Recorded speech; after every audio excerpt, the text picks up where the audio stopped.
రండి. ఈ రాత్రి కాల సమయంలో మరి ఆల్ నైట్ ప్రేయర్లో సంపూర్ణ రాత్రి ప్రార్థనలో మనం ప్రవేశించమునుపు ఆల్ నైట్ ప్రేయర్లో ప్రవేశించమునుపు దేవుని యొక్క వాక్యం నుండి ఒక మాట జ్ఞాపకం చేసుకుంటూ వద్దాం. లూకాసు సువార్త 12వ అధ్యాయం.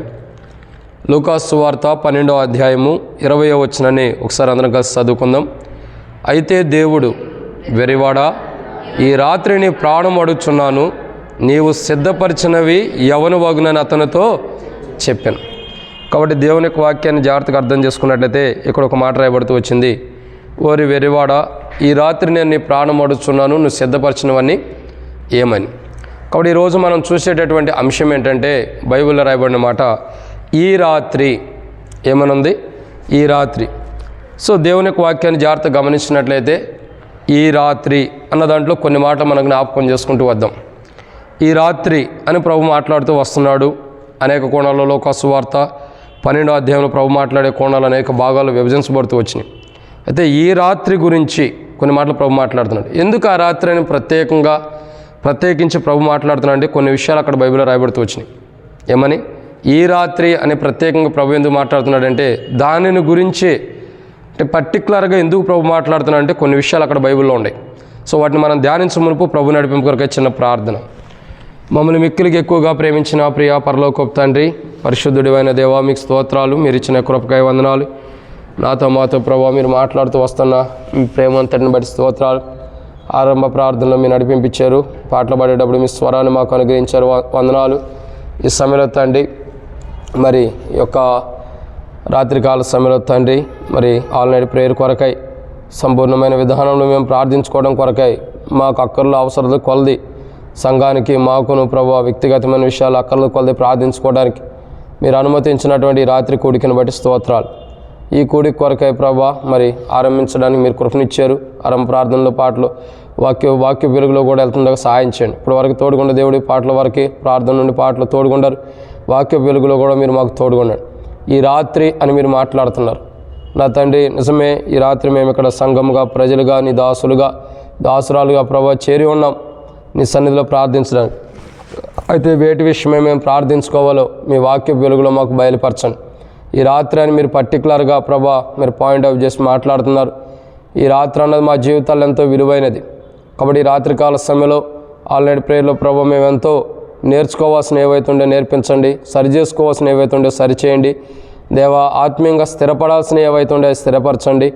మీ యొక్క ఉద్దేశాలు మీ చిత్త ప్రకారం మమ్మల్ని నడిపించమని ప్రార్థిస్తున్నాం తండ్రి. సహాయం చేయండి.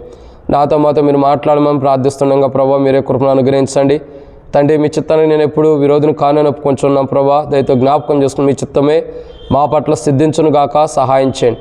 ఈ రీతిలో ఇక్కడ కూర్చున్న ప్రజలకు వాక్యం ధ్యానిస్తానికి నాకైతే జ్ఞానం సరిపోదని ఒప్పుకుంటున్నాం. మానవుని జ్ఞానం సరిపోదు. ఎప్పటికీ మానవుని జ్ఞానం ప్రభా నీటి మీద బుడగ లాంటిది ప్రభా, వ్యర్థమైనదే.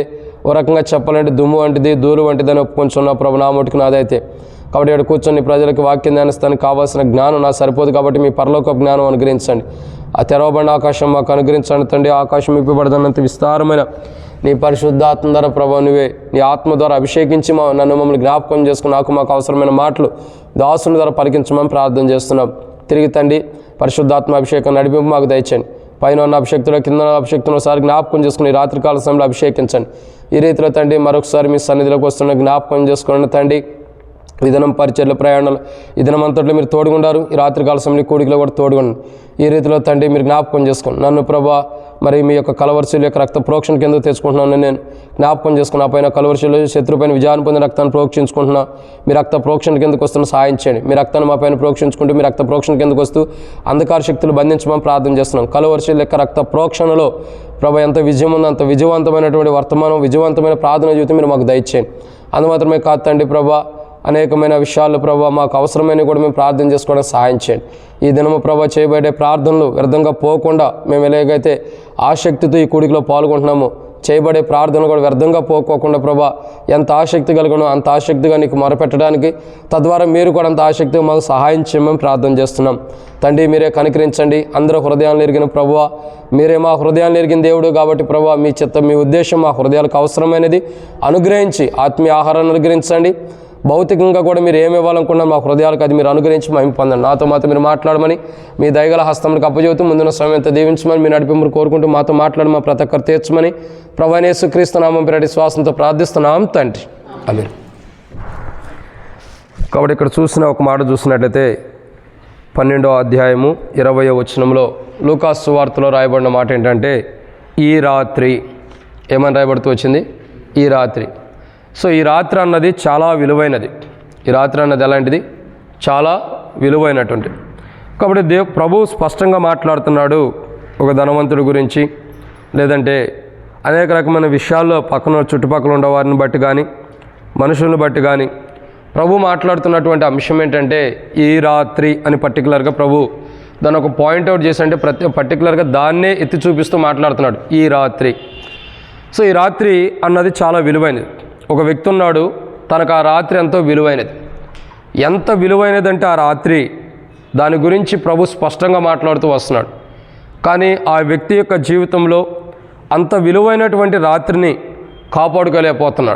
కాపాడుకోలేనటువంటి అనుభవాలు కూడా మనం చూస్తూ వస్తున్నాం. విలువైనటువంటి రాత్రి ఎలాంటిది? ఎందుకంటే ఆ విలువైన రాత్రి గురించి ఎప్పుడు ఎవరికి ఎటువంటి చివరి గడి అయిద్దో మనకు తెలియదు. ఏ మనుషుడికి ఏ రాత్రి ప్రభుతో గడపడం చివరి అయిద్దో మనకు తెలియదు. ఎందుకంటే ఎప్పటి వరకు మన స్థితిగతులు అన్నది మనకు తెలియదు.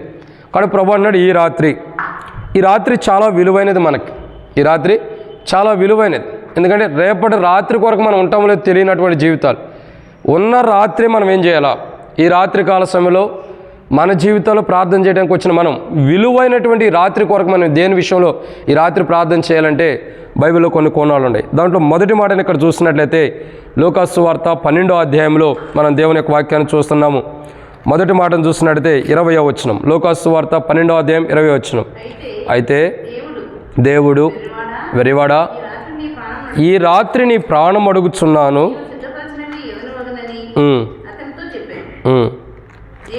చాలా కాబట్టి ఇక్కడ రాయబడినటువంటి మొదటి మాట ఏంటంటే దేవుని యొక్క వాక్యాన్ని జాగ్రత్త చూసినట్టయితే వెర్రివాడా ఈ రాత్రి నేను నీ ప్రాణం అడుగుతున్నాను. కాబట్టి దేవుని యొక్క వాక్యాన్ని చూసినట్లయితే ప్రతి క్రైస్తవుడు కూడా ఈ రాత్రి అన్నది చాలా విలువైనదిగా మనం జ్ఞాపకం చేసుకోవాలి. ఎందుకంటే బైబిల్లో రాయబడిన మాట ఏంటంటే ప్రభు అంటాడు అయితే దేవుడు వెర్రివాడా. సో ఈ లోకంలో మన జీవితాలు ఎలా ఉండాలంటే ఈ లోకంలో మనం ఎలా దేవుని రాజ్యం దగ్గరికి వెళ్ళేసరికి, దేవుని యొక్క పరలోక రాజ్యం దగ్గరికి వెళ్ళేసరికి, లేదా ప్రభు యొక్క కృపా సింహాసనం దాటి ధవళ సింహాసనం దగ్గరికి, అంటే తీర్పు సింహాసనం లేదా బహుమానంతో కూడిన సింహాసనం దగ్గరికి మనం అడుగుపెట్టేటప్పుడు చివరికి మన జీవితాలు అక్కడికి వెళ్ళిన తర్వాత వెర్రితనం అయిపోకూడదు. ఏమైపోకూడదు? వెర్రితనం అయిపోకూడదు. అంటే అర్థం ఏంటంటే ఓరి వెర్రివాడని ప్రభు మాట్లాడుతున్నాడు, ఈ రాత్రి అని ప్రభు మాట్లాడుతున్నాడు. సో ఈ రాత్రి మన జీవితాలు ఎలా ఉండాలంటే వెర్రితనంగా ఉండకూడదని బైబిల్ హెచ్చరిస్తుంది. ఈరోజు మనం ప్రార్థనకు వచ్చిన మన జీవితాల్లో, ఈ ఆల్ నైట్ ప్రేయర్లో కలిగి ఉన్న మన జీవితాల్లో, లేదా రానటువంటి ప్రజల యొక్క జీవితాలు కూడా ఎట్లా ఉండాలంటే వెర్రితనంలో ఉండకూడదు. సో వెర్రివారంటే ఎలాంటి వారంటే చాలామంది యొక్క జీవితాలు చూస్తున్నాం. పిల్లలు అరిచినప్పుడు కానీ, కేకలు వేసినప్పుడు కానీ, గంతులు వేసినప్పుడు కానీ మనం అంటాం అరే వెర్రితనంగా ఎందుకు అట్లా అరుస్తున్నావు, అట్లా కేకలు వేస్తున్నావు ఎందుకంటాం. సో అంటే అర్థం చేసుకోవాల్సిన విషయం ఏంటంటే ఈ యొక్క క్రైస్తవ జీవితం అన్నది చాలా విలువైనది. ఇది ఎలాంటిదంటే అల్లరితో కూడినటువంటి జీవితంగా ఉండకూడదు. ఈ క్రైస్తవ జీవితం ఎలా ఉండాలంటే ఒక మాదిరికరమైన విధానంలో, ఒక మార్పు చెందినటువంటి అనుభవంలో ఎదుటి వ్యక్తికి ఎంతో మాదిరికరంగా ఉండేటట్టు ఉండాలి. అదే ప్రభు మాట్లాడుతున్నాడు ఈ రాత్రి అని. ప్రభు ఎందుకు మాట్లాడుతున్నాడంటే అతని యొక్క జీవితంలో మాదిరికరమైనటువంటి జీవితం లేదు. లేదంటే ఇంకా చెప్పాల్సిన విషయం ఏంటంటే వెర్రితనము అంటే అర్థం ఏంటంటే ఒక హేళనతో కూడినటువంటి జీవితం ఉంది. నాకేంటి, నేను ఇంత సంపాదించాను, ఇంత ఉంది కదా, ఈ రాత్రి తింటాను తాగుతాను అని అనుకుంటున్నాడు. ప్రభు ఏమన్నాడు చూడండి 19వ వచనం, ఓ నా ప్రాణమా ఏమంటాడు, నా ప్రాణమా అనేక సంవత్సరంలో విస్తారమైన ఆస్తి నీకు సమకూర్చబడినది, సుఖించుము, తినుము, త్రాగుము, సంతోషించుము, చెప్పుకొందును అనుకోనేను. అయితే దేవుడు మాట్లాడుతున్నాడు వారు వెరివాడా అని మాట్లాడుతూ వస్తున్నాడు ఈ రాత్రి. సో అర్థం చేసుకోవాల్సిన విషయం ఏంటంటే మన క్రైస్తవ జీవితాలు ఎప్పుడూ కూడా వెర్రితనంతో ఉండకూడదు. సో వెర్రితనం ఎవరికి ఉంటుంది? మనం చూసినట్లయితే రండి దేవుని యొక్క వాక్యాన్ని చూసినట్లయితే అపోస్తలుడైన పౌలు కొరింథీయులకు రాసిన మొదటి పత్రిక, అపోస్తలుడైన పౌలు కొరింథీయులకు రాసిన మొదటి పత్రిక 1వ అధ్యాయం 18వ వచనం. అపోస్తలుడైన పౌలు కొరింథీయులకు రాసిన మొదటి పత్రిక 1వ అధ్యాయం 18వ వచనం. సిలువను గురించిన వార్త నశించుచున్న వారికి వెర్రితనము కానీ రక్షింపబడుచున్న మనకు దేవుని శక్తి. సో ఇక్కడ అర్థం చేసుకోవాల్సిన ఒక అంశం ఏంటంటే, ఈ లోకంలో క్రైస్తవుల యొక్క జీవితం వెర్రితనం అయిపోతే, లేదా ఒక క్రైస్తవుడు వెర్రితనంలో కూరిపోయి వెర్రివాడుగా అవుతుంటే దేవుడి రాత్రి మాట్లాడుతున్నాడు. ఎందుకంటే వెర్రితనంలో ఉన్న వ్యక్తి ఎలాంటి వాడంటే నశించడానికి సమీపంగా ఉన్నాడని అర్థం. ఎక్కడికి ఉన్నాడు? నశించిపోవడానికి సమీపంగా ఉన్నాడు. ఒక క్రైస్తవ జీవితం, నేను అన్యుల గురించి మాట్లాడలేదు, అన్యుల గురించి మనకి ఇక్కడ అవసరం లేదు. ఒక క్రైస్తవులుగా మనం ఉన్నప్పుడు, దేవుని బిడ్డలుగా ఉన్నప్పుడు, దేవుని సన్నిధికి వచ్చినప్పుడు మన జీవితము లోకంలో కానీ లేదా క్రీస్తులో కానీ వెర్రితనముగా ఉండకూడదు. అంటే హేళనగా కానీ లేదంటే అపహాస్యాస్పదంగా కానీ హాస్యాస్పదంగా కానీ మన జీవితాలు ఉండకూడదు. ఎందుకంటే చాలా విలువైనటువంటిది. ఒక వ్యక్తి మనం చూసి సంతోషించే జీవితం మనం ఉండాలి, కానీ ఒక వ్యక్తి మనం చూసి అపహాస్యం చేసేటటువంటి జీవితం క్రైస్తవ జీవితం ఉండకూడదు. సో ఇక్కడ ఏమని రాయబడుతూ వచ్చిందంటే, వెర్రివాడ అన్నదానికి ఎలాంటి వాడంటే నశించడానికి సమీపంగా ఉన్నాడని అర్థం. ఆ రాత్రి ప్రభు ఆ వ్యక్తితో మాట్లాడుతున్నాడు. ఆ వ్యక్తి గురించి మాట్లాడుతున్నాడంటే ఆ వ్యక్తి గురించి చెబుతున్నాడు అక్కడ ఉండేవారికి. ఈ రాత్రి అని ఎందుకు చెప్తున్నాడు? వెర్రితనంతో ఉంది కాబట్టి వెర్రివంతమైన జీవితం కలిగి ఉంది కాబట్టి, వెర్రితనంతో నశించిపోతున్నాడు కాబట్టి, హాస్యం చేసేది కానీ హేళన చేసేది కానీ హాస్యాస్పదంతో ఉన్నటువంటి జీవితాన్ని బట్టి కానీ, తన యొక్క ప్రవర్తన బట్టి, తన యొక్క వెర్రితనాన్ని బట్టి ఈ రాత్రి తనకు ముగింపు ఉంది కాబట్టి దేవుడు మాట్లాడుతూ వస్తున్నాడు. ఓరి వెర్రివాడ ఈ రాత్రి అని ప్రభు మాట్లాడుతున్నాడు. సో ఈ రాత్రి క్రైస్తవుడు ఎలా ఉండాలంటే, మన జీవితము హేళనగా, మన క్రైస్తవ జీవితం నవ్వులాటగా, మన క్రైస్తవ జీవితము హాస్యాస్పదంగా ఉండకూడదు. అంటే హాస్యాస్పదం ఎందుకంటున్నారంటే ఎదుటి వ్యక్తి హాస్యంగా ఉండకూడదు. అంటే ఎదుటి వ్యక్తి నవ్వుకునేటటువంటి మనం జీవించకూడదు. ఈ రాత్రి ప్రభు మాట్లాడుతూ వస్తున్నాడు. ఆ యొక్క ధనవంతుడి చరిత్ర ఎలా ఉందో తెలుసా? సమస్తాన్ని సమకూర్చుకున్నాడు, మాట్లాడుతున్నాడే కానీ ప్రభు అన్నాడు ఈ రాత్రి వెర్రివాడ ఈ రాత్రి అని ఎందుకు అంటున్నాడు? అంతా బాగుందే కానీ నీలో హాస్యాస్పదమైనటువంటి జీవితం ఉంది, అనేకులు నవ్వుకునేటటువంటి జీవితం ఉంది, అనేకులు హేళన చేసేటటువంటి జీవితం ఉంది. కాబట్టి ఈ రాత్రి ఈ జీవితాన్ని బట్టి నీకు ముగింపు వస్తుందని మాట్లాడుతూ వచ్చాడు. అయితే ఆ ధనవంతుని యొక్క చరిత్ర ఎలా ఉందో తెలియదు, కానీ ఇక్కడ రాయబడిన కోణంలో మన జీవితాలు చాలా మాదిరికరంగా ఉండాలి. మన క్రైస్తవ జీవితాలు ఎలా ఉండాలంటే హాస్యాస్పదంగా ఉండకూడదు. ఎలా ఉండకూడదు? హాస్యాస్పదంగా. ఒక వ్యక్తికి మాదిరికరంగా ఉండాలి. ఒక వ్యక్తి మనం చూసినప్పుడు, ఒక వ్యక్తి మన దగ్గరకు వచ్చినప్పుడు, ఒక వ్యక్తి మనలో ఉన్నప్పుడు, ఒక వ్యక్తి మనతో సహవాసం ఉన్నప్పుడు అది ఎలా ఉండాలంటే క్రైస్తవ జీవితం హాస్యాస్పదముగా ఉండకూడదు. ఎలా ఉండాలా? అనేకులకి సంతోషాన్ని ఇచ్చేది ఉండాలి. అనేకులకి సంతోషాన్ని ఇచ్చేది ఉండాలి. కానీ రాత్రి మొట్టమొదటి మాట ఏంటంటే, ప్రభు మాట్లాడుతూ వస్తున్నాడు కదా, వెర్రివాడని ఎందుకు అంటున్నాడు? ఈరోజు ఆ ధనవంతుడి స్థితి ఎలా ఉంది, లేదా ఈరోజు ఆ యొక్క మానవుడి స్థితి ఎలా ఉంది? ధనవంతుడి కాదు కానీ మానవుడి స్థితి ఎలా ఉందంటే వెర్రితనముతో ఉంది. సో వెర్రితనం కలిగిన వాళ్ళు ఎలా ఉంటారు? 1 కొరింథీయులకు రాసిన పత్రిక 1వ అధ్యాయం 18వ వచనంలో చూస్తున్నాము. వెర్రితనం ఎవరికి ఉంటుంది? నశించుచున్న వారికి. ఈరోజు మన క్రైస్తవ జీవితం ఎదుటి వ్యక్తికి వెర్రితనంగా ఉండకూడదు. చూసేవాడికి వెర్రితనంగా ఉంటే వాడు నశిస్తాడేమో, కానీ వెర్రితనం కలిగిన మన క్రైస్తవ జీవితం కూడా ఏమైతే ఎదుటి వ్యక్తికి నవ్వుకిలుగా ఉండిద్ది, మనం నశించడానికి సమీపంగా ఉంటాం. ఈరోజు మొట్టమొదటిగా మనం ప్రార్థించుకోవాల్సిన మొదటి కోణం ఏంటంటే, బైబిల్లో రాయబడిన మొట్టమొదటి మాట, ప్రభా నా క్రైస్తవ జీవితం, నా విశ్వాస జీవితం, నా ప్రార్థన జీవితం, నేను నీతో ఉండేటటువంటి సహవాస జీవితం వెర్రితనంగా ఉంటుందా? అయితే నేను ఎందుకు అలా ఉంటున్నాను? ఆ బైబిల్లో లోకసువార్త 12వ అధ్యాయంలో రాయబడినటువంటి వ్యక్తిలాగా నేను కూడా వెర్రితనముగా ఉంటే, ఈ రాత్రి అని పర్టికులర్గా పాయింట్అవుట్ చేసి నువ్వు మాట్లాడుతున్నావు. ఈ రాత్రి నా జీవితం వెర్రితనంగా ఉంది, అది మార్చు. నేనే కాదు ప్రభా, సరే నేను బాగుండా, నా కుటుంబీకులు, నా పిల్లలు, నా యొక్క మనవలు కానీ మనవరాలు కానీ, లేదా నా తల్లిదండ్రులు కానీ, లేదా నా రక్త సంబంధికులు కానీ, నా బంధువులు కానీ, నా స్నేహితులు కానీ, లేదా నా తోటి విశ్వాసులు కానీ, ప్రభా ఇటువంటి క్రైస్తవ జీవితం ఉంటే మార్చు ప్రభా. ఇక్కడ ఈ రాత్రి అవసరం. ఈ రాత్రి అని ఎందుకు పర్టికులర్ పాయింట్అవుట్ చేసి అన్నాడంటే, ప్రభు మరొక రాత్రి అతనికి లేదని అర్థం. మరొక రాత్రి అతనికి లేదు. నేను ఒక విషయం ఈరోజే పొద్దున్నే లేగటంతోనే ఫ్యామిలీ ప్రేయర్ కుటుంబ ప్రార్థన అయిన తర్వాత చూస్తూ వచ్చా ఫోన్, ఏమేమి వాక్యాలు వచ్చినా చూస్తాం అనుకున్నప్పుడు ఒక వాక్యం ఆన్ చేయగానే యూట్యూబ్కి వెళ్ళింది. యూట్యూబ్లో ఆన్ చేస్తూ ఉండగానే కింద ఏమని వస్తుందంటే ఒక ఎమ్మెల్యే మరణించినట్టు వస్తుంది. పటాన్ చెరువు దగ్గర యాక్సిడెంట్ జరిగింది. నందిత, లాస్య నందిత అని ఒక ఎమ్మెల్యే, సికింద్రాబాద్ కంటోన్మెంట్ ఎమ్మెల్యే, అన్ఎక్స్పెక్టెడ్గా సదాశివపేటలో వస్తుందంట.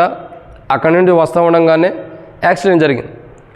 అంటే ఎందుకు చెప్తున్నానంటే, నిన్న ఈ వర్తప్పుడు కూడా బతికుంది, నిన్న ఈ వర్తప్పుడు కూడా బ్రతికే ఉంది, కానీ ఈరోజు కాలగర్భంలో కలిసిపోతున్న అనుభవం. నేను ఎందుకంటానంటే వాళ్ళ గురించి అని కాదు, కానీ ఇంకొక రాత్రి మనకు ఉందో లేదో తెలీదు. ఉండప్పుడే క్రైస్తవ జీవితం ఎలా ఉండాలంటే, ఏ రోజుకు ఆ రోజు ఉండప్పుడు దేవుడు ఆయుష్ ఇచ్చినప్పుడే, ప్రభా నా క్రైస్తవ జీవితం ఎదుటి వ్యక్తికి వెరితనంగా ఉందా, హేళనగా ఉందా, నవ్వుకునేటట్టు ఉందా, అయితే దానికి కారణం నాలో బలహీనతలు ఉండే, నన్ను సరిచేయి. అది ఎవరమైతే మనం సరి చేసుకుంటాం, మీరైనా నేనైనా మనం సరి చేసుకున్నప్పుడు మన క్రైస్తవ జీవితం ఎదుటి వ్యక్తిలో వెర్రితనంగా ఉండదు. కానీ మనం వెర్రితనంగా జీవించిన ఎదుటి వ్యక్తికి అది వెర్రితనంగా ఉందంటే మనం నశించిపోవటం, ఎదుటి వ్యక్తి కూడా నశించే కోణం ఉంటుంది. ఇది మొదటి మాట. రెండో విషయాన్ని చూద్దానండి, సమయం అయిపోతుంది కాబట్టి రెండో మాట చూద్దాం. లూకాసు సువార్త 12వ అధ్యాయం. లూకాసు సువార్త 12వ అధ్యాయం 21వ వచనం. మొట్టమొదటిగా దేవుని యొక్క వాక్యాన్ని చూస్తున్నాం. వెర్రితనం మనలో ఉండదు. అంటే ఎదుటి వ్యక్తికి హేళనగా నవ్వుకునేటట్టు జీవితం మన క్రైస్తవ జీవితంలో ఉండకూడదు. అది ఉంటే ఈ రాత్రికాల సమయంలో సరి చేసుకోవాలి, మనకైనా మన కుటుంబాలకైనా. ఎందుకంటే ఈ రాత్రి అని ప్రభు మాట్లాడుతున్నప్పుడు సరి చేసుకోవాలి. రెండో మాట, లూకాసు సువార్త 12వ అధ్యాయం 21వ వచనం. దేవుని ఎడల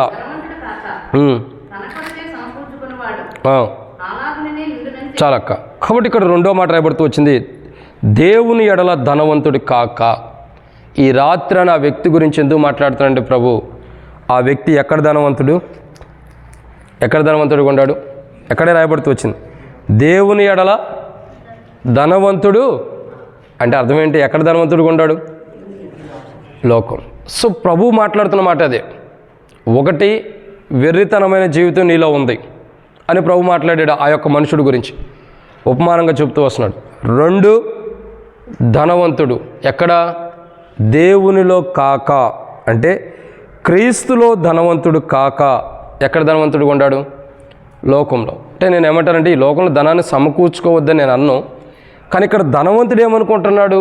సమస్తాన్ని సమకూర్చుకుని నా ప్రాణమా అనేక సంవత్సరములు విస్తారమైన ఆస్తిని సమకూర్చాను అంటున్నాడు.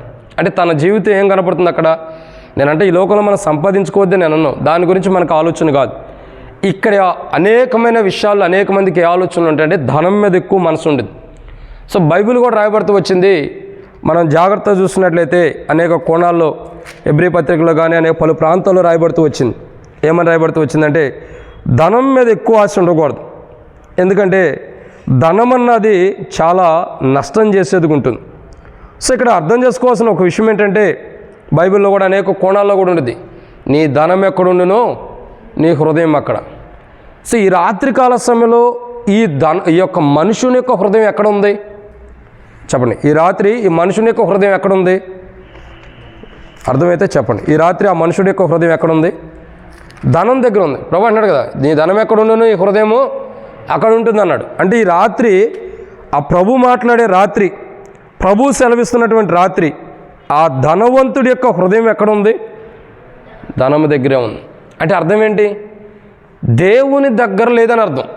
ఇక్కడేమంటాడు? 12వ అధ్యాయం లూకాసు సువార్తలు 21వ వచనంలో, దేవుని ఎడల ధనవంతులు కాక.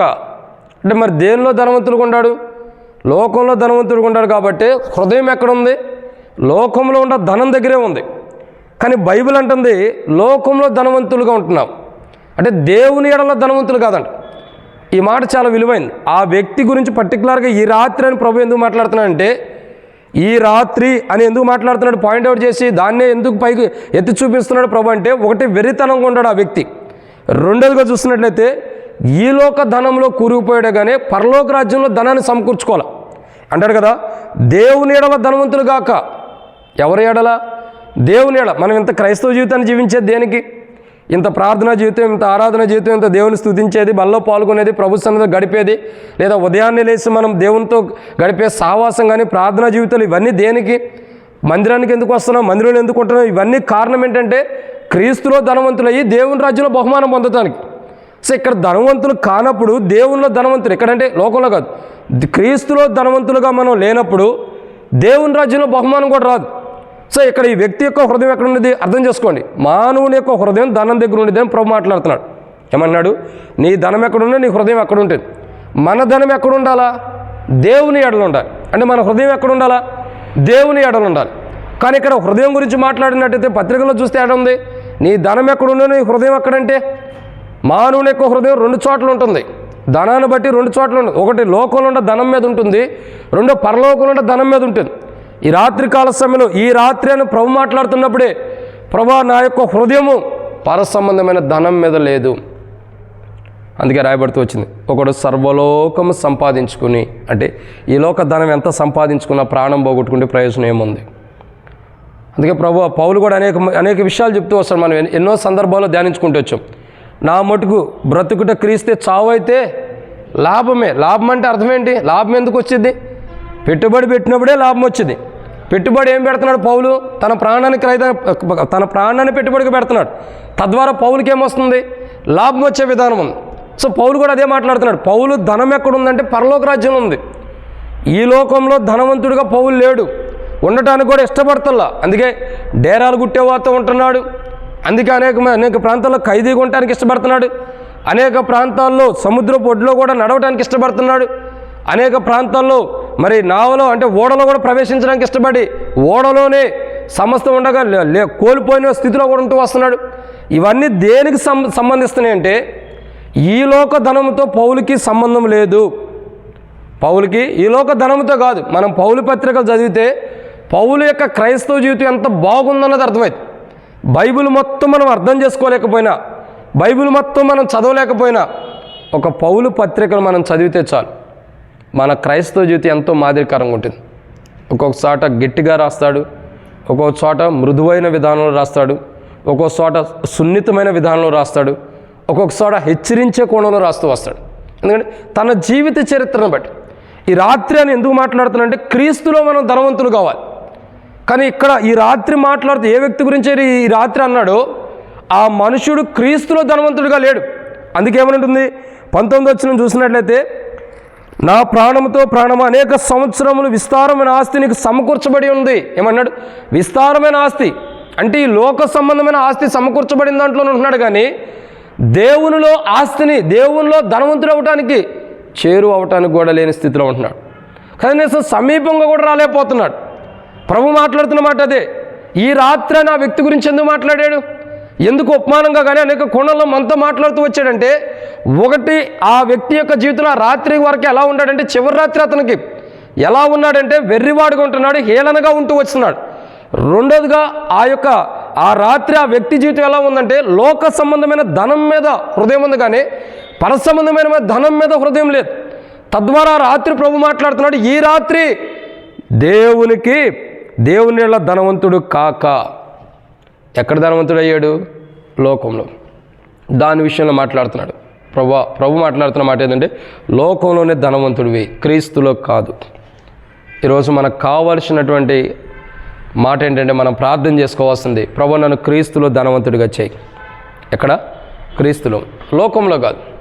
లోకంలో ధనం నువ్వు ఇచ్చేదే, అది ఉండిద్ది, అది పోయిద్ది. నేను ఒక మాట అంటా, ఇప్పుడు వాచ్ కొనుక్కున్నాం, ఇది కొంతకాలం నా దగ్గర ఉంటుంది. ఒక మొబైల్ కొన్నాం, కొంతకాలం నా దగ్గర ఉంటుంది. ఒక బైబిల్ కొన్నాం, మనకు ఉన్నంతకాలం మన దగ్గర దాచుకున్నంతకాలం ఉంటుంది. కానీ ఒక 100 రూపాయల నోటు మన దగ్గరికి వస్తూ ఉంటుందా? ఉండదు. ఉంటుందా? అర్థం చేసుకోండి. వాచ్ ఉంటుంది, ఫోన్ ఉంటుంది, బైబిల్ ఉంటుంది, డ్రెస్సులు మనం వేసుకున్న డ్రెస్ కూడా మనతోనే ఉంటున్నాయి కొంతకాలం. కానీ మన చేతిలోకి వచ్చిన 100 రూపాయలు ఉంటుందా? 10 రూపాయలైనా, 1 రూపాయి నాణ్యమైనా ఉంటుందా? ఉండదు. ఎందుకంటే దాని పర్మనెంట్ లేదు. ఒకవేళ మన దగ్గర ఉంటాయని మనం అనుకోవటమే, తీసుకుంటాం. ఒకవేళ బ్యాంకులో పెట్టినా ఆ డబ్బులే ఉంటాయా? బ్యాంకులో పెడతాం, ఎవరో ఒకళ్ళకి ఇచ్చేస్తూ ఉంటారు, మళ్ళీ మన డబ్బులు మనకి వేస్తూ ఉంటారు. అంటే అర్థం ఏంటి? రూపాయి అన్నది శాశ్వతమైనది కాదు. ధనం ఒకరు ఒక చేతిలో ఉండిద్ది, ఇంకో చేతిలో మారిపోతూ ఉండిద్ది.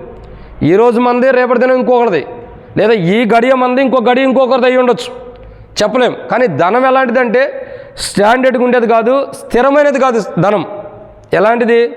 జంపు చేస్తూ నడకలు నడుస్తూ వెళ్ళిపోయేది. సో అలాగే ధనం ఎలాగైతే స్థిరంగా లేదో, స్థిరముగా లేని ధనము దగ్గర మానవుని యొక్క హృదయం స్థిరంగా చేసుకుంటున్నాడని. అయితే మనం స్థిరపరచుకోవాల్సింది ఎక్కడ ధనం? ఇది పరలోక రాజ్యంలో అక్కడ చెమటైనా లేదు, చెదల పట్టదు, ఏం తినటానికి కూడా ఏం ఉండదు. అక్కడ ఉన్న ధనం ఎలాంటిది? స్థిరత్వం కలిగింది. ఎట్లా ఉండేది అట్లాగే మన కొరకు నివసిస్తూ ఉంటుంది. రిజర్వ్ బ్యాంకు వీటన్నిటికీ స్విస్ బ్యాంకుల కంటే కూడా శ్రేష్టకరమైనది అది. దాంట్లో నుంచి ఎవడో పెలగించడానికి లేదు, దొంగతనం చేయడానికి లేదు, పోవటానికి కూడా లేదు. ఈరోజు క్రైస్తవులు ఎలా ఉండాలంటే భూ సంబంధమైన విషయాల్లో ధనవంతులుగా చూసుకుంటున్నామే, కానీ చాలామంది క్రైస్తవులు ధనం కోసం ప్రయాసపడుతున్నాం, కానీ క్రీస్తులో ధనవంతులు అవడానికి ప్రయాసపడేవాళ్ళు తక్కువ మంది ఉండాలి. సో ఈ రాత్రి మనం జ్ఞాపకం చేసుకోవాల్సిన ఒక అంశం ఏంటంటే, ఈ రాత్రి మనం గుర్తించాల్సిన రెండో కోణం ఏంటంటే, క్రీస్తులో ధనవంతులు అవటానికి మనం ప్రయాసపడాలి. దేంట్లో? క్రీస్తులో. ఈ రాత్రి మనం ప్రార్థన చేసుకోవాల్సిన కోణం ఏంటంటే, ప్రభా నేను క్రీస్తులో ధనవంతుడిని అవ్వాలి, క్రీస్తులో ధనవంతుడిగా నివసించాలి. ఈరోజు నేనే కాదు, నా కుటుంబం, నా పిల్లలు, నా ఇంటి వారందరూ కూడా, నా రక్త సంబంధికులు అందరూ కూడా క్రీస్తులో ధనవంతులుగా ఉండాలి. లోకంలో ధనవంతులు కాదు, లోకంలో ధనవంతులుగా ఉండటం కాదు. లోకంలో ఎంత ధనం ఉన్నా సరే ఒక దినాన్ని అది పోయేదే, కానీ క్రీస్తులో ధనవంతులకి ఎప్పటికీ ఆ ధనం పోయేది ఉండదు. కాబట్టి రెండో మాట ఏంటంటే, ఆ రాత్రి ఆ వ్యక్తి ఎలా ఉన్నాడంటే, ఒకటి వెర్రితనంతో ఉన్నాడు, రెండు ఆ వ్యక్తి ఎలా ఉన్నాడంటే, రెండో మాట ఇక్కడ రాయబడుతున్న మాట, దేవుని ఎడల ధనవంతులుగా లేడు. మరి ఎలా ఉన్నాడు? లోకంలో ధనవంతుడు అంటే ఒకటి క్రీస్తులో క్రైస్తవ జీవితం బాగాల వెర్రితనంగా ఉంది, రెండు క్రీస్తులో ధనవంతుడు కాదు, లోకంలో ధనవంతుడుగా ఉంటున్నాడు. అందుకే ఈ రాత్రి అని పర్టికులర్గా ప్రభు మాట్లాడుతూ వస్తున్నాడు పాయింట్ అవుట్ చేసి. మూడో మాట ఏంటంటే, రండి లూకాసు సువార్త 12వ అధ్యాయం, లూకాసు సువార్త 12వ అధ్యాయము 19వ వచనం. లూకాసు సువార్త 12:19. అనేక సంవత్సరములకు విస్తారమైన ఆస్తి నీకు సమకూర్చబడినది, సుఖించుము, తినుము, త్రాగుము, సంతోషించమని చెప్పుకొందును. చాలక్క. ఇక్కడ రాయబడిన మూడో మాట ఏంటంటే, లూకాసు సువార్త 12వ అధ్యాయం 19వ వచనంలో రాయబడిన మూడో మాట ఏంటంటే, సంతోషించమని ఏం చేస్తున్నాడు? చెప్పుకుంటున్నాడు. అంటే అర్థం ఏంటి? ఇవన్నీ నేను సంపాదించా, నువ్వు తాగాలి, తిరగాలి, ఏవేవో చేసుకో, సుఖించు అని అంటున్నాడు. అంటే అర్థం ఏంటి తెలుసా? లోకంలో ఉన్న సంతోషాన్ని కలిగి ఉంటున్నాడు. ఎక్కడున్న సంతోషం? లోకంలో ఉన్న సంతోషం. కానీ క్రీస్తులో సంతోషం లేదు. క్రీస్తులో సంతోషం లేదు కాబట్టి ప్రభు మాట్లాడుతున్నాడు కదా, లోకానుసారమైన వాటి మీద అన్నిటి మీద సంతోషం ఉంది, అన్నిటిని బట్టి సంతోషిస్తున్నాడు. ఏమంటున్నాడు? అనేక సంవత్సరములకు విస్తారమైన ఆస్తి నీకు సమకూర్చబడి ఉంది. దేని కొరకు? తన ప్రాణం కొరకు సమకూర్చబడిందంట. ఏ ప్రాణం కొరకైతే అనేక సంవత్సరాలు స్థిరపడి, అనేక సంవత్సరాలు సరిపోయేంతటువంటి విస్తారమైన ఆస్తి సమకూర్చబడిందో, ఆ ప్రాణం ఎలా ఉందంటే సంతోషంగా ఉంటుంది. లోకంలో ఎలా ఉంది? సంతోషం. మరి క్రీస్తులో సంతోషం కలిగలేదు. క్రీస్తులో లేని వ్యక్తి గురించే ప్రభు ఇక్కడ మాట్లాడుతుంది, క్రీస్తులో ఉన్న వ్యక్తి గురించి కాదు. అంటే ఒక క్రైస్తవుడు తన జీవితంలో క్రీస్తులో ఉంటేనే క్రైస్తవ జీవితం బాగుండేది. క్రీస్తులో లేనప్పుడు అదంతా కూడా నష్టంతో కూడింది. సో ఇక్కడ రాయబడిన మాట ఏంటంటే, త్రాగుము, సంతోషించమంటున్నాడు. అంటే అర్థం ఏంటి? లోకానుసారమైన సంతోషాన్ని కోరుకుంటున్నాడు, లోకంలో ఉన్న సంతోషాన్ని ఆశిస్తున్నాడే కానీ క్రీస్తులో ఉన్న సంతోషాన్ని ఆనందించలేకపోతున్నాడు. క్రీస్తులో ఉన్న సంతోషాన్ని ఆనందించలేకపోతున్నాడు. మొదటి దినవృత్తాంతం రాసిన పత్రిక 16వ అధ్యాయం 27వ వచనంలో రాయబడిన మాట ఏంటంటే, యెహోవా యొద్దనే సంపూర్ణమైన ఏముంది? సంతోషం ఉందంట. ఏముంది? సంతోషం. ఈ సంతోషం లేని జీవితాన్ని జీవిస్తూ వస్తున్నాడు. అందుకే అంటాడు కదా మత్తయి సువార్త 11వ అధ్యాయం 28వ వచనంలో, ప్రయాసపడి భారం వస్తున్న సమస్త జనులను నా యొద్దకు రమ్మంటాడు. అంటే ఈ లోకంలో సంతోషాన్ని అనుభవిస్తూ క్రీస్తులో సంతోషం లేక, ఈ లోకంలో ఉన్న సంతోషం ఒక క్షణం మన దగ్గర ఉంటే మరో క్షణం ఇంకొకరి దగ్గర ఉంటుంది సంతోషం. మనం పూర్తిగా సంతోషంగా జీవిస్తామా? ఒక నిమిషం సంతోషంగా ఉంటాం, మరొక నిమిషం బాధగా ఉంటాం. అంటే అర్థం చేసుకోవాల్సిన విషయం ఏంటి? పూర్తయిన సంతోషం ఇక్కడ లేదు, సంపూర్ణమైన సంతోషం. సో క్రీస్తులో సంపూర్ణమైన సంతోషం ఉంది. సో బైబిల్ చెప్పేటటువంటి మూడో మాట ఏంటంటే, లోకంలో ఉన్న సంతోషం కాకుండా క్రీస్తులో సంతోషాన్ని సంపాదించుకోలేకపోయాడు. క్రీస్తులో సంతోషం కలిగి ఉండలేకపోతున్నాడు, ఆనందంగా ఉండలేకపోతున్నాడు. క్రీస్తులో ఆనందాన్ని అనుభవించలేకపోతున్నాడు కాబట్టి, క్రీస్తులో సంతోషాన్ని అనుభవించలేకపోతున్నాడు కాబట్టి ప్రభు మాట్లాడుతున్నాడు, ఈ రాత్రి ఏమంటాడు? ఈ రాత్రి అని ఎందుకు మాట్లాడుతున్నాడు అంటే, క్రీస్తులో సంతోషం లేదు, లోకంలో సంతోషాన్ని అనిపిస్తున్నాడు, లోకానుసారమైన సంతోషాన్ని పొందుకుంటున్నాడు, లోకంలో ఉన్న సంతోషాన్ని పొందుకోవడానికి ఇష్టపడుతున్నాడు కానీ క్రీస్తులో సంతోషాన్ని అనుభవించడానికి ఇష్టపడతలా. క్రీస్తులో తనకు సంతోషం లేదు. క్రీస్తులో సంతోషమే లేదు. ఎక్కడ సంతోషం ఉంది? లోకంలో సంతోషం ఉంది. ఈరోజు చాలామంది ఆశించేది ఏంటి తెలుసా? లోకంలో ఉన్న సంతోషాన్ని ఆశిస్తున్నారు, క్రీస్తులో ఉన్న సంతోషాన్ని కాదు. దేంట్లో? లోకంలో. అందుకే చాలామంది ఎలా ఉంటారు చెప్పండి? బైబిల్లో రాయబడుతున్నమాట ఏంటో తెలుసా? సామెతల గ్రంథం రాయబడుతూ వచ్చింది, నీ పనుల భారము. మరి దేని బట్టి సంతోషిస్తున్నాడు మానవుడు? లోకంలో ఉన్న పనులు బట్టి, లోకంలో ఉన్న పనిని బట్టి, లోకంలో ఉన్నటువంటి విషయాలను బట్టి మానవుడు సంతోషిస్తున్నాడు. కానీ క్రీస్తులో సంతోషిస్తల్ల మానవుడు. క్రీస్తులో ఉండ సంతోషిస్తలేదంటే ఎందుకంటానంటే క్రీస్తులో ఉండ సంతోషాన్ని మానవుడు పొందుకోలేకపోతున్నాడు. లోకంలోనే ఉదయం లేచిన కాడి నుంచి రాత్రి పడుకునేంత వరకు లోకంలో ఉండ సంతోషమే. చూడండి, లోకంలో ఉండ సంతోషం ఎంతకాలం అంటే కొంతకాలం ఉండి ఎగిరిపోయేది.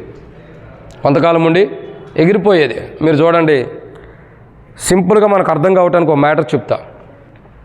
మీరు ఎప్పుడైనా ఆకాశాన్ని చూసారా? ఆకాశాన్ని ఎప్పుడైనా చూసారా? చూసే ఉంటాం. రోజు చూస్తారా? ఎందుకక్క? ఏమైనా పనులే ఉన్నాడు ఆకాశంతో? రైతులన్నీ అయితే వర్షం కోసం ఎదురు చూడవచ్చు. సరే, ఆకాశాన్ని చూస్తాం. ఎప్పుడన్నా ఒకసారి మనకు ఒకటి కనపడిద్ది. ఏంటి?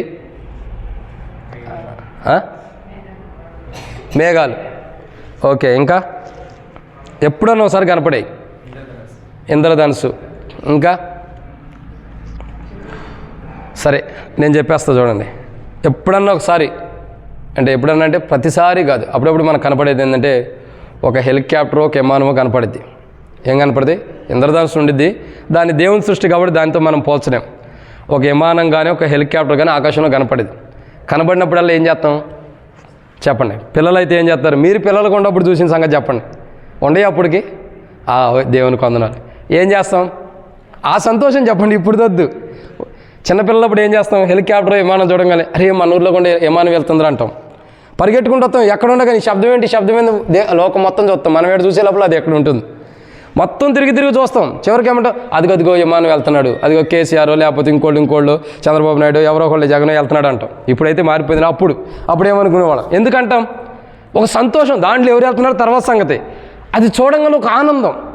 చూడండి, ఒక మనుషుడు అది చూస్తున్నాడు, ఆనందిస్తున్నాడు. అది బాగానే మళ్ళీ ఏమైపోతాడు? అరే వెళ్ళిపోయిందిరా, అప్పుడే వెళ్ళిపోయిందిరా అంటాడు. అనరా? అరే ఎప్పుడే వెళ్ళిపోయింది అంటాడు. అరే చూసినంతసేపే ఉంది సంతోషం. అది వెళ్ళిపోయిన తర్వాత ఈ లోకంలో ఉండే సంతోషం అలాంటిదే. చిటుక్కునే మన దగ్గరకు వచ్చేది, మన దగ్గర ఉండట్టే ఉండిద్ది, మన దగ్గర నుంచి మాయమైపోయింది. ఆ సంతోషం మనతో ఉండట్టే ఉండిద్ది. అరక్షణంలో మాయమైపోయి ఏమొచ్చింది? దుఃఖం వచ్చేసింది. ఈ అరక్షణమే కాదు, ఎప్పుడు మాయమైపోతే తెలీదు. మనం చూసినంతసేపే ఆ సంతోషం. మరలా కొంత సమయంలోనే చూడండి, ఆ హెలికాప్టర్ విమానాన్ని చూసినప్పుడు నవ్వుకుంటూ ఉంటాం. అది కొంత దూరం వెళ్ళగానే అయ్యో వెళ్ళిపోతుందని మళ్ళీ ఆ నవ్వు పోయింది. అంటే ఈ మానవుడికి లోకంలో సంతోషం ఎలాంటిదంటే కొంత సమయమే. అది కూడా ఎలాంటిదంటే చుట్టం లాంటిది కూడా కాదు. చుట్టం అన్న వస్తే ఓ పూట అన్న ఉంటాడు, అది అట్లా ఉండేది కూడా కాదు.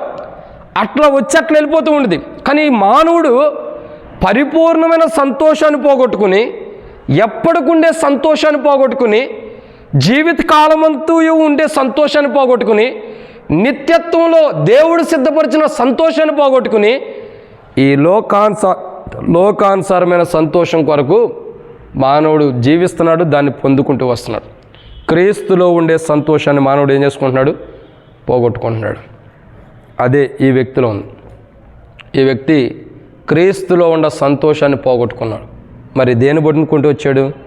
లోకంలో ఉన్న సంతోషాన్ని. లోకంలో ఒక పని, ఒక కార్యక్రమాన్ని బట్టి కానీ, ఒక సందర్భాన్ని బట్టి కానీ సంతోషిస్తున్నాడు.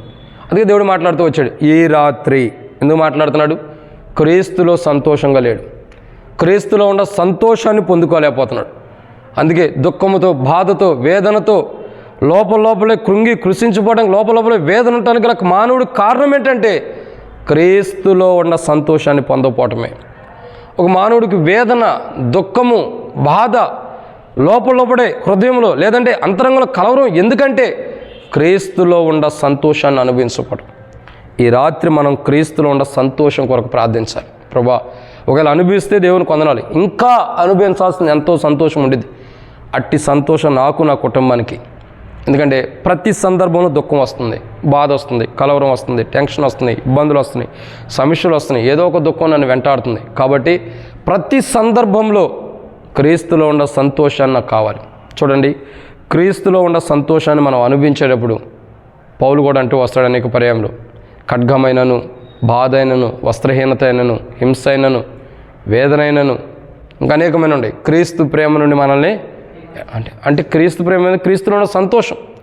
ఆ సంతోషాన్ని నుంచి ఏవి కూడా మనల్ని ఎడబాపలేరు. ఈరోజు ఆ సంతోషాన్ని మనం అనుభవించలేకపోతున్నామంటే ఈ రాత్రి మనం అర్థం చేసుకోవాల్సిన విషయం ఏంటంటే లోకంలో ఉన్న సంతోషానికి ఎక్కువ ప్రాధాన్యత ఇచ్చాం. అట్లా కనబడి కొంత సమయం ఉండి వెళ్ళిపోయే సంతోషానికి, లోకంలో ఉన్న సంతోషానికి ప్రాధాన్యత ఇస్తున్నాం. కానీ మానవుడికి కావాల్సింది ఏంటంటే నిత్యత్వం నుండే సంతోషం. ఈ సంతోషం ఎక్కడుందంటే మొదటి దినవృత్తాంతం రాసిన పత్రిక 14వ అధ్యాయం మొదటి దినవృత్తాంతం రాసిన పత్రికలో మనం చూసినట్టయితే దేవుని యొద్ద ఉన్నట్టే 16:27లో మనం చూస్తున్నాం. ఎక్కడుంది? దేవుని యొద్ద. దేవుని యొద్ద ఉండేటటువంటి సంతోషం మనకు కావాలి. ఎటువంటి సంతోషం? దేవుని దగ్గర. మొదటి దినవృత్తాంతం రాసిన పత్రిక 16:27 వచ్చిన రాయబడినట్టు దేవుని యొద్ద, యెహోవా యొద్దనే ఏముంది? ఘనత ప్రభావాలైన సన్నిధి నుండి బలమును సంతోషమును ఆయన యొద్ద ఉండే సంతోషం మనకు కావాలి. ప్రభా, ఈ లోకంలో ఉండే సంతోషం నాకు వద్దు, ఈ లోకానుసారమైన సంతోషం నాకు వద్దు. క్రీస్తులో ఉండే సంతోషం నాకు, నా కుటుంబానికి కావాలి. నాకు మాత్రమే కాదు, నా రక్త సంబంధికులు, నా కుటుంబీకులకు అందరికి కూడా క్రీస్తులో ఉండే సంతోషాన్ని వాళ్ళు అనుభవించాలి. ఈరోజు మనం ఒక్కరమే క్రీస్తులో ఉండే సంతోషాన్ని అనుభవించడం కాదు, మనతో పాటు ఉండే వారందరూ క్రీస్తులో ఉన్న సంతోషాన్ని అనుభవించాలి. ఎందుకంటే వాళ్ళు అనుభవించినప్పుడు వారి జీవితాలు ఎలా ఉంటాయి? ఈ రాత్రి అని ప్రభు ఎలా మాట్లాడుతున్నాడు, అలాంటి సందర్భాలు ఉంటాయి. కాబట్టి మనం ప్రార్థన చేసుకోవాలి, ప్రభా క్రీస్తులో ఉన్న సంతోషం నాకు అనుగ్రహించి ఈ రాత్రి. మొట్టమొదటికి ఈ రాత్రి ఏం కావాలా? హేళనతో కూడిన జీవితం మనకు ఉండకూడదు. హేళనతో కూడిన జీవితం, వెర్రితనమైన జీవితం ఉండకూడదు. 2, ఈ లోక ధనంతో కూడినటువంటి జీవితం మనకు కాదు. 3, ఈ లోక సంతోషం మనకు కాదు కావాల్సింది. క్రీస్తులో మనం ఎలా ఉండాలా? మాదిరికరమైన జీవితం ఉండాలా, క్రీస్తులో ధనవంతులుగా ఉండాలా, క్రీస్తులో సంతోషం కలిగి ఉండాలి. 4వది ఈ రాత్రి ఆ వ్యక్తి గురించి మాట్లాడుతున్నాడు. లూకాసు వార్త 12వ అధ్యాయం. లూకాసు వార్త 12వ అధ్యాయం 21వ వచనం. లూకాసు వార్త 12వ అధ్యాయం 21వ వచనం. 20వ వచనం కూడా చదవక్క. చదవండి.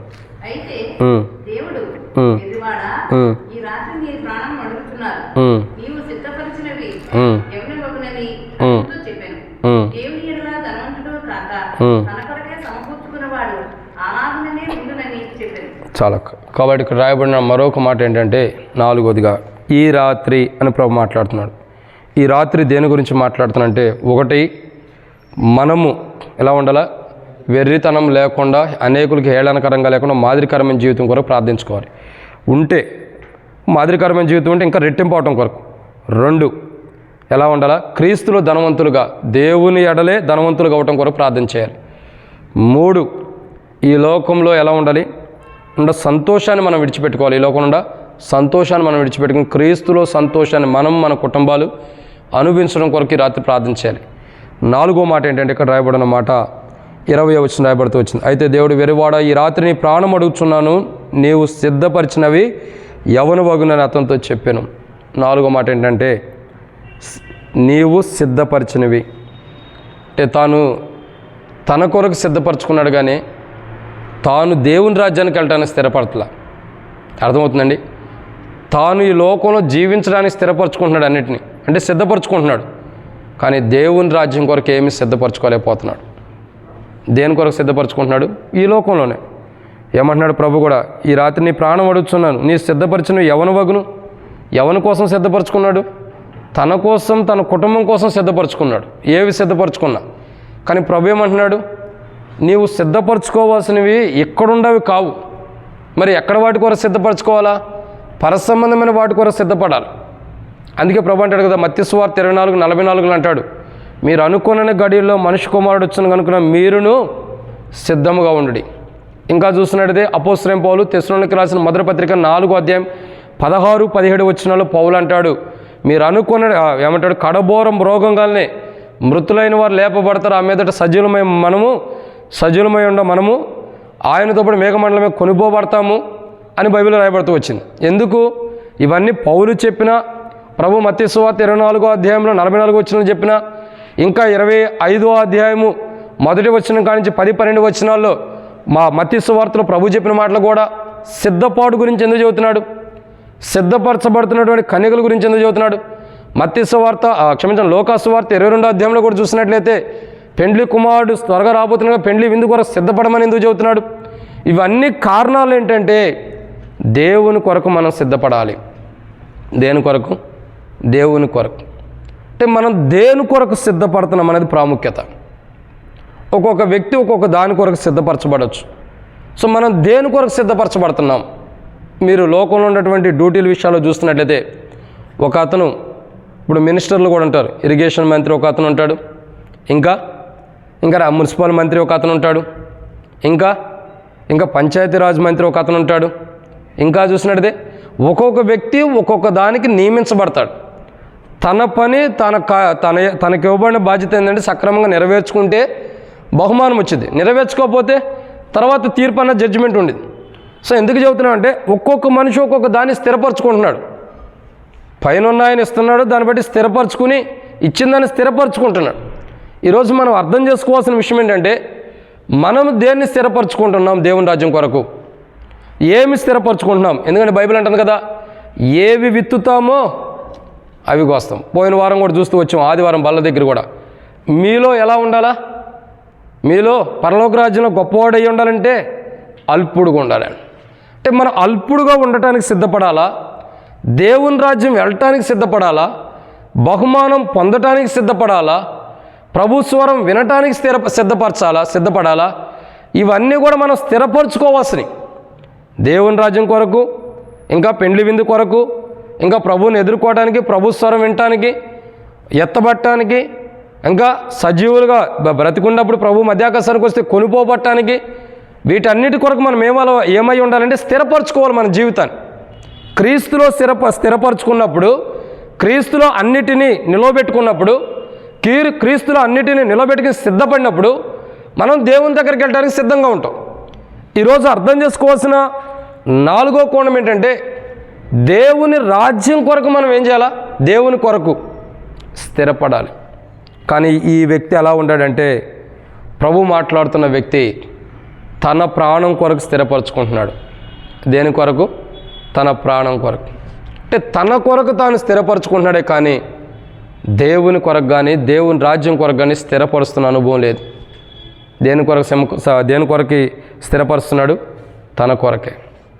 ఈరోజు మన కొరకు మనం ఏమి స్థిరపరచుకున్నా వాటిని పక్కన పెట్టుకోవాలి. ఈ రాత్రి మనం ప్రార్థన దేనికి కూడి ఉన్నామంటే, కలిగి ఉన్నామంటే, ప్రభా నీ కొరకు నేను స్థిరపరచబడాలి, నీ రాజ్యం కొరకు స్థిరపరచబడాలి, నీ యొక్క సన్నిధిలో పరలోక రాజ్యం రావటం కొరకు స్థిరపడాలి. సో మన ప్రార్థన దేని కొరకంటే ఇక్కడ విడవబడకూడదు. ఈ వ్యక్తి జీవితం ఎలా ఉంది? లోకంలో ఉన్న వాటిని అన్నిటినీ తన ప్రాణం కొరకు సమకూర్చుకున్నాడు, స్థిరపరచుకున్నాడు, అన్నిటిని గట్టిగా పెట్టుకున్నాడు. చివరికి ఏమైనా దేవుడు తన ప్రాణం అడుగుతున్నాడు. ఈ లోకంలో ఉన్న వాటిని స్థిరపరచుకునే క్రైస్తవుడికి దేవుని రాజ్యంలోకి వెళ్ళటానికి తక్కువ. ఎందుకంటే ప్రభు మాట్లాడుతూ వచ్చాడు, ధనవంతుడు పరలోక రాజ్యంలో ప్రవేశించుట సూది ఒంటి బెజ్జంలో దూరటం సులభమేనా? సూది బెజ్జంలో ఒంటి దూరటం సులభమేనా? కాదు. ధనవంతుడు కూడా సులభం కాదు. కానీ ఇక్కడ మనం అర్థం చేసుకోవాల్సిన విషయం ఏంటంటే దేవుని రాజ్యం కొరకు మనల్ని మనం స్థిరపరచుకోవాలి. ఏమంటాడు ఇక్కడ? నీవు స్థిరపరిచినవి అని అంటాడు. అంటే అర్థం ఏంటి? ఈ లోకంలో మనం ఏవి స్థిరపరచుకున్నా ఎవరికో ఒకరికి అయిపోవాల్సిందే.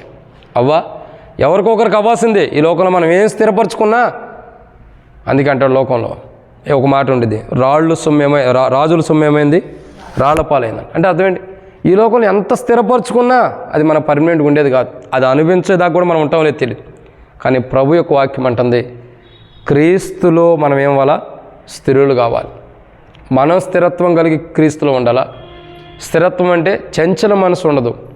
చంచల మనసు అంటే అలాంటిది. ఇంకా చెప్పాలంటే స్థిరత్వం కలిగిన మనసు అవసరం. ఇంకా చెప్పాలంటే అనేక విషయాల్లో స్థిరమైన మనసు అని అంటాం. ఈ చంచల మనసు, స్థిరమైన మనసు, చంచల మనసు కానీ స్థిరత్వం లేని మనసు ఎలాంటిదంటే దేవుని వాక్యం మాట్లాడినప్పుడు తప్పు ఒప్పుకుంటాం, మరలా అదే తప్పు చేస్తూ ఉంటాం. ఇది చంచల మనసు. ఇంకా చెప్పాలంటే స్వస్థ బుద్ధిని కలుగు చేయమని కూడా బైబిల్లో ఉంది. అంటే అర్థం ఏంటి? స్థిరత్వం కలిగినటువంటి బుద్ధి మనకు అవసరం. అంటే ఒక క్రైస్తవుని యొక్క జీవితం ఎలా ఉంటుందంటే, ఇప్పటివరకు నేను క్రైస్తవులు అనేక మంది చూసింది ఏంటంటే, చాలామందిని చూసిన వారిలో కొందరు బలహీనతలు ఒప్పుకోవడమే సరిపోతుంది. ఏమవుతుంది? బలహీనతలు ఒప్పుకోవడమే, చేసిన తప్పులు ఒప్పుకోవడమే సరిపోతుంది. మరి ఇంకా ఒప్పుకోవడమే సరిపోయినప్పుడు దేవుని రాజ్యానికి ఎప్పుడు స్థిరపడతాం? దేవుని రాజ్యానికి ఎప్పుడు సిద్ధపడతాం? మనం తప్పు చేస్తున్నాం, దాన్ని ఒప్పుకుంటున్నాం, తప్పు చేస్తున్నాం, దాన్ని ఒప్పుకుంటున్నాం. మరి దేవుని రాజ్యానికి ఎప్పుడు స్థిరపడతాం? ఎప్పుడు సిద్ధపరచబడతాం? అంటే చాలా చోట్ల నేను గమనిస్తూ వస్తాను, చాలా చోట్ల నేను చూసింది ఏంటంటే, చాలామంది ఎలా ఉంటారంటే చేసిన తప్పులు ఒప్పుకోవడమే జీవితంలో సరిపోతున్నాయి. మరి చేసినవని ఒప్పుకోవడానికే జీవితం సరిపోతుంటే ఇంకా దేవుని రాజ్యానికి ఎప్పుడు స్థిరపడతాం? దేవుని రాజ్యానికి ఎప్పుడు సిద్ధపడతాం? దేవుని రాజ్యంలోకి ఎలా స్థిరపడి వెళ్తాం? సో ఇక్కడ అర్థం చేసుకోవాల్సిన విషయం ఏంటంటే, అర్థం ఏంటి? చేసిన పాపాలు ముగింపించుకోవాలా, పాపంలో ప్రవేశించుకోకుండా దేవుని రాజ్యం కొరకు ఏమవ్వాలా? స్థిరపడాలి. ఒక స్త్రీతో ప్రభు మాట్లాడతాడు. వ్యభిచారంతో పట్టుబడిన స్త్రీతో ఏమంటాడమ్మా, నీ పాపాలు క్షమించబడినాయి, ఇక నుండి పాపం చేయకుండా ఉండమంటాడు. మరి ఆ పాపం చేసిందా? లేదు. ఎందుకని? చేసిన పాపాన్ని ఆపేసుకుంది, చేసిన పాపానికి ముగింపు ఇచ్చింది, క్రీస్తుని వెంబడిస్తూ వచ్చింది. అంటే తన అడుగులు ఎక్కడ స్థిరపరచుకుందంటే క్రీస్తులో స్థిరపరచుకుంది. ఈరోజు మన క్రైస్తవ జీవితంలో మన అడుగులు స్థిరంగా ఉండాలి. గాలివానలు వస్తాయి, ఒడిదుడుకులు వస్తాయి, కష్టాలు వస్తాయి, బాధలు వస్తాయి, తుఫాన్లు వస్తాయి. ఏ వచ్చినా మన అడుగులు పెళ్ళగించకూడదు, మన అడుగులు కాలు జారిపోకూడదు. అందుకే 3వ అధ్యాయంలో మనం చూస్తున్నట్లయితే సామెతల గ్రంథం రాయబడుతున్న మాట ఏంటంటే 3:13 ఒక మాట రాయబడుతూ వచ్చింది, నీ కాలు చిక్కబడుకున్నట్లు అని రాయబడుతూ వచ్చింది. ఏమైంది? కాలు చిక్కబడుకున్నట్లు. మన కాలు చిక్కబడకూడదు, చిక్కబడకూడదు. మన అడుగులు ఎలా ఉండాలా? స్థిరముగా ఉండాలి. క్రీస్తులో మనం వేసే అడుగులు ఎలా ఉండాలి? స్థిరత్వం కలిగి ఉండాలి. ఒక దినాన అడుగులు తప్పు మార్గాన పడినట్టు లెక్కలోకి రాకూడదు. క్రీస్తులోనే స్థిరత్వం కలిగినటువంటి అడుగులుగా ఉండటం కొరకు ప్రార్థన చేద్దాం. ఇది 4. ఇక 5వ మాటను చూసి ప్రార్థన ప్రవేశిద్దాం. లూకాసు సువార్త 12వ అధ్యాయం 20వ వచనం. లూకాసు సువార్త 12వ అధ్యాయం 20వ వచనం. అయితే దేవుడు, వెరివాడా, ఈ రాత్రిని ప్రాణం అడుగుచున్నారు. చాలా ఇక్కడ రాయబడిన 5వ మాట ఏంటంటే, నీ ప్రాణం అడుగుచున్నాను. ఏమడుగుతున్నాడు? ప్రాణం. ఈ రాత్రి నీ ప్రాణం అడుగుచున్నానని ప్రభు మాట్లాడాడు. అప్పుడు ఏమై చేయాలి? ఆ వ్యక్తి సమకూర్చుకున్నవన్నీ కూడా వ్యర్థమైపోతున్నాయి. ఈ రాత్రి అన్నది చాలా విలువైంది. ఈ రాత్రి మనం ఏం చేయాలి? ప్రాణాన్ని కాపాడుకోవాలి. ఏం కావాలి? ప్రాణం కాపాడుకోవటం. చాలామందికి ఏంటంటే ప్రాణం కాపాడుకునే ఆలోచనలో లేరు. రేపటి సంగతి రేపటి చూద్దాం, రేపు ప్రార్థన చేసుకుందాంలే, రేపు సరి చేసుకుందాం అన్న కోణంలో క్రైస్తవులు అంటున్నారు. కానీ బైబిల్ అంటుంది సమయము లేదు. ఇవన్నీ జరుగుతున్నవంటే అక్కడక్కడ రాజ్యం మీదకి రాజ్యం లేచిద్దని ప్రభు అన్నాడు. యుద్ధాలు జరుగుతాయని ప్రభు మాట్లాడుతున్నాడు. జనం మీదకి జనం, ప్రజల మీద ప్రజలు లెగుస్తారని బైబిల్లో రాయబడుతూ వచ్చింది. ఇవన్నీ ప్రభు రాకడ సూచన. మనం చదివినట్లయితే మత్తయి సువార్త 22వ అధ్యాయం కాడి నుంచి చదివితే ఈ రాకడ సూచనలు ఏంటో మనకు కనబడుతూ వస్తాయి. మనం అర్థం చేసుకోవాల్సిన విషయం ఏంటి? జనం మీదకి జనం లెగుస్తున్నారు. అంటే ఒక జనం మరొక జనాన్ని హతము చేయడానికి లేస్తున్నారు. ఒక జనం మరొక జనాన్ని సంహరించడానికి లేస్తున్నారు. ఒక జనం మరొక జనాన్ని ముగింపడానికి, ఈ లోకంలో లేకుండా చేయడానికి. అంటే ఎందుకు చెబుతున్నానంటే, లోకంలో క్రైస్తవులు ఉన్నారు, మరొకరు లేసి క్రైస్తవులను కొట్టడం, సంహరించడం, క్రైస్తవుల్ని నిర్మూలన చేయాలని చూస్తున్నారు. అంటే అర్థం ఏంటి? జనం మీదకి జనం లెగుస్తున్నారంటే ప్రభు రాకడ సమీపిస్తుంది. సో ప్రభు రాకడ సమీపించినప్పుడు ఎప్పుడు ప్రభు వస్తాడో మనకు తెలియదు. ప్రభు రాకడ సమీపిస్తున్నాం కాబట్టి ఎప్పుడు ప్రభు వస్తాడో తెలియదు. తెలియనప్పుడు మనం ఏం చేయాలా? మన ప్రాణాన్ని మనం కాపాడుకోవడానికి సిద్ధంగా ఉండాలి. ఏం చేయాలా? మన ప్రాణాన్ని కాపాడుకోవడం చాలా విలువైంది. ఈరోజు మానవుడికి తన ప్రాణం విలువ తెలియని జీవితాన్ని జీవిస్తున్నాడు.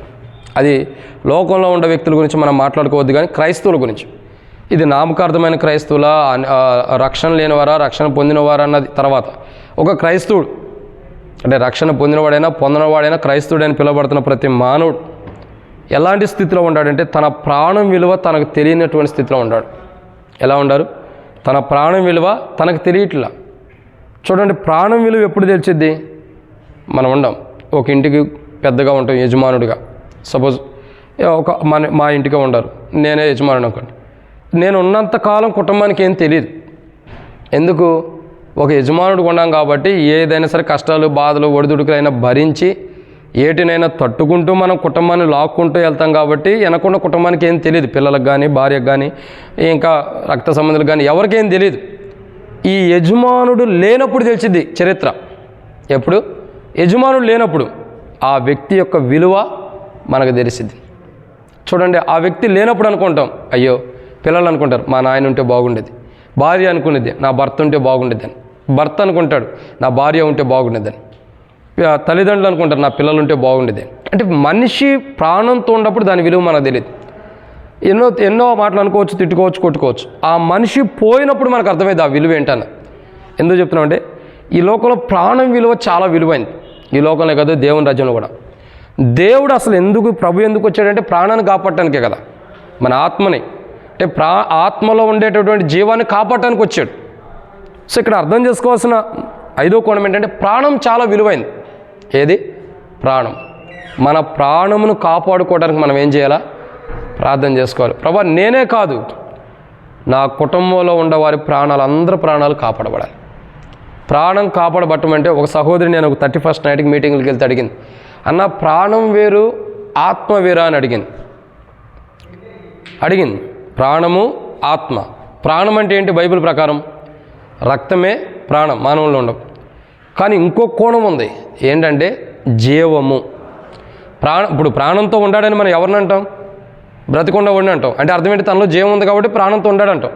జీవం లేనప్పుడు రక్తం శరీరంలో లేదా? చచ్చిపోయినా కానీ శరీరం ఉంటుంది కదా రక్తంలో. శరీరంలో రక్తం ఉంటుందా లేదా? ఉండిద్ది. కానీ మనం ఏమంటాం? చచ్చిపోతే ప్రాణం లేదు. ప్రాణం ఏంటంటే మెయిన్ జీవం. ఈ లోకంలో జీవించడానికి జీవము, రక్తం ఉంటే జీవిస్తాం. కానీ నిత్యత్వంలో జీవించాలంటే జీవం కావాలి. ఆ జీవమే ప్రాణం. సో దాని కొరకు మనం ప్రార్థన చేసుకోవాలి. ప్రభా నా ప్రాణం కాపాడబడాలి, నా కుటుంబం యొక్క ప్రాణాలు. ఎందుకంటే బైబిల్ అంటుంది మన ప్రాణం ఎక్కడ పడకూడదు? అగ్ని ఆరదు, పురుగు చావని ప్రాంతంలోకి వెళ్ళకూడదు. ఎందరో క్రైస్తవులు కొన్ని రోజుల తర్వాత పురుగు చావని ప్రాంతానికి వెళ్తారు. ఎందరో క్రైస్తవులు. ఎందుకంటే ఆ క్రైస్తవుని యొక్క జీవితంలో ప్రాణానికి విలువ తెలుసుకోలేకపోయారు. ఈరోజు మనం అన్నిటికీ విలువ తెలుసుకుంటాం. ఒక వస్తువు కొనాలంటే దాని విలువ ఎంత అని అడుగుతాం, ఏదైనా ఒక పని చేయాలంటే దాని విలువ ఎంత అని అడుగుతాం. కానీ ప్రాణానికి విలువ మనకు తెలియదు. ఎందుకు మన ప్రాణానికి విలువ మనకు తెలియట్లేదంటే అపోస్తల కార్యంలో మనం చూసినట్టే బైబిల్లో రాయబడిన మాట. అపోస్తల కార్యంలో పౌలు అంటాడు, ఏమంటాడు? తన స్వరక్తం ఇచ్చి సంపాదించాడు.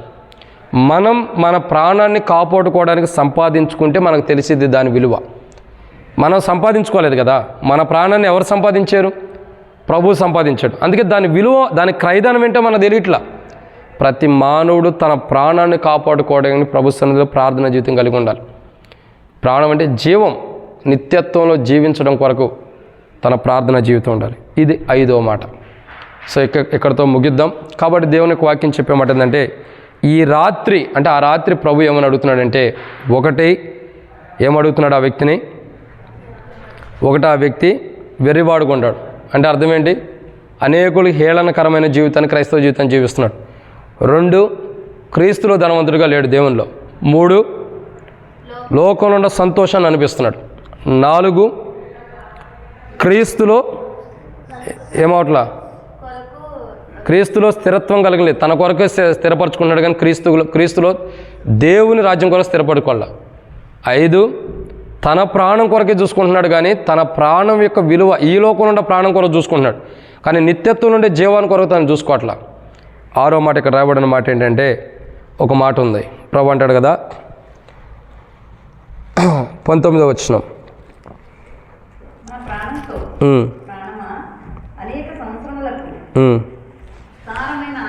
చాలా. కాబట్టి ఏమని రాయబడుతూ వచ్చింది? ఆస్తి. ఈరోజు చాలామంది ఏం చేస్తున్నారంటే ఈ లోకం నుండి ఆస్తుల కొరకే ప్రయాసపడుతున్నారు. ఈ లోకం నుండి ఆస్తుల కొరకే.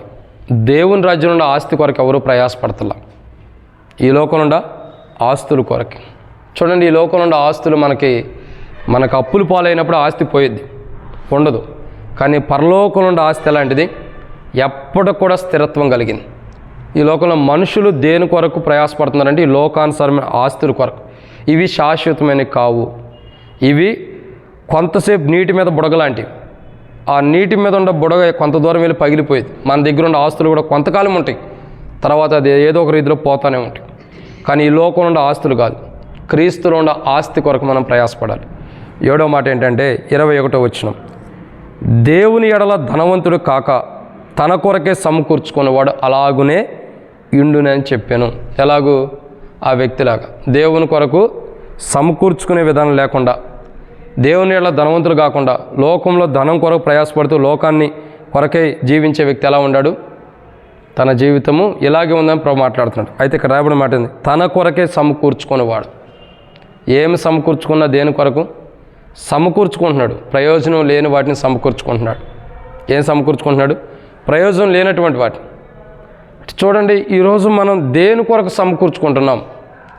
ప్రయోజనం ఉండే వాటి కొరక, ఉపయోగం లేని వాటి కొరకు? బైబిల్లో రాయబడిన మాట ఏంటంటే సమకూర్చుకోవటం తన కొరకే. ఓకే, మన కొరకు మనం సమకూర్చుకుంటున్నాం. అది ఎక్కడ కొరకు? ఈ లోకంలో ఉన్న వాటి కొరకు సమకూర్చుకుంటున్నామా, దేవుని రాజ్యం కొరక? చూడండి, ఈ లోకంలో సమకూర్పు కొంతకాలమే ఉంటుంది, కానీ దేవుని రాజ్యంలో సమకూర్పు కొరకు, అన్నిటిని సమకూర్చుకోవడం కొరకు మన ప్రార్థన జీవితం కలిగి ఉండాలి.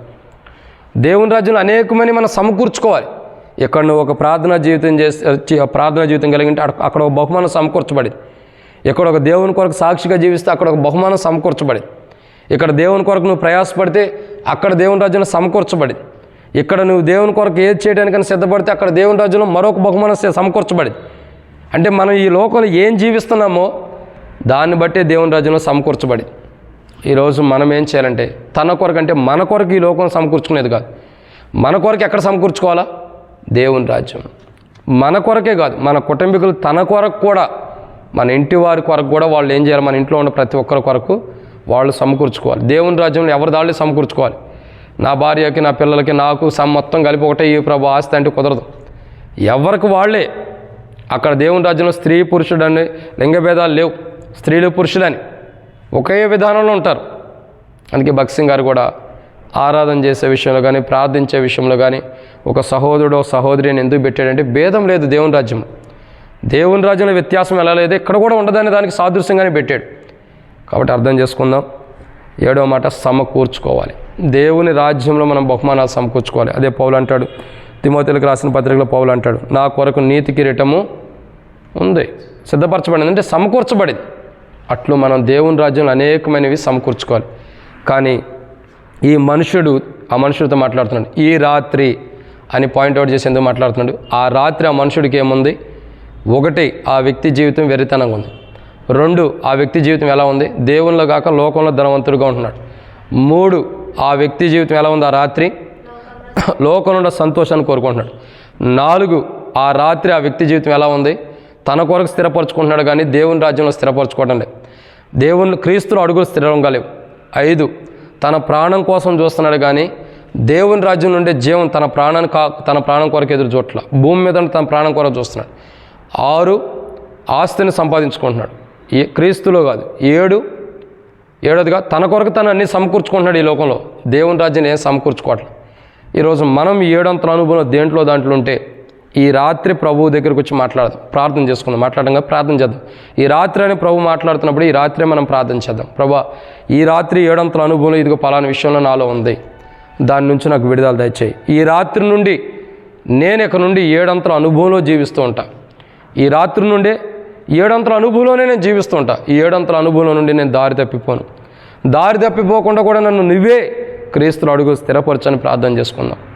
7 అంతల అనుభవం కొరకే మనం ప్రార్థన చేద్దాం. మనకే కాదు, మన కుటుంబాలకి.